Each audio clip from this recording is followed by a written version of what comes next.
So there are no such things as ghosts. Really? Why do you think that? Stop for a moment and think about that, really. Why do you think there are no such things as ghosts? Is it because you haven't seen one? Is it because you don't know someone who has seen one? Simply because you have never personally experienced something like that, or know of somebody who will tell you that they have experienced something like that, doesn't mean it doesn't exist. That's not a good reason to say something doesn't exist. Why are so many of us almost deathly afraid to admit or even entertain the idea that there might be such a thing as ghosts? There's a deep-rooted psychological reason, I think, why we tend to do that.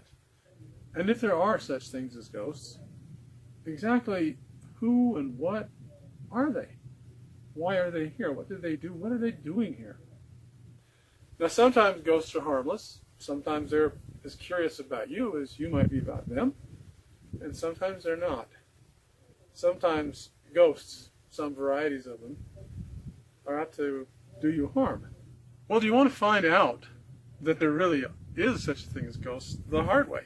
And the hard way would be something like if you move into a home that you just bought and everything seems fine and you're there stuck financially. It takes a lot of money to get into a home.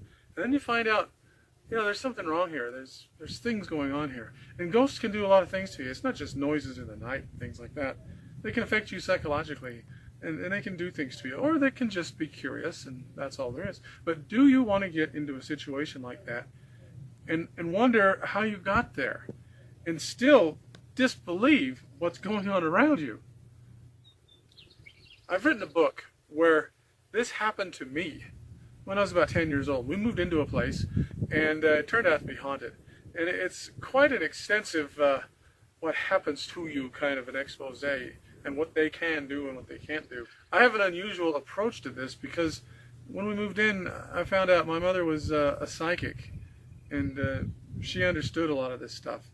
And I think she was in denial a little bit when we moved in that there was something in the house. But anyway, through that experience, I came to understand a lot about what these things are and why they're there and what they do and what they don't do and those kinds of things. So I've written this book, and the reason I wrote it is because there's not a lot of real stuff out there about what really can happen to you. And so I did it in an effort to maybe spread the word for people who really want to know, to help them out a little bit if they're in a situation like this, and what to do and what you can and what you can't do, because a lot of these things that you hear, on these reality shows are just complete nonsense. And it's not something to laugh at, because if you really are in a situation where you've really got some things in your house that want to do you harm, if you're not prepared to deal with it or understand that's what they are and get out of there, they will do you harm. That's just the plain truth.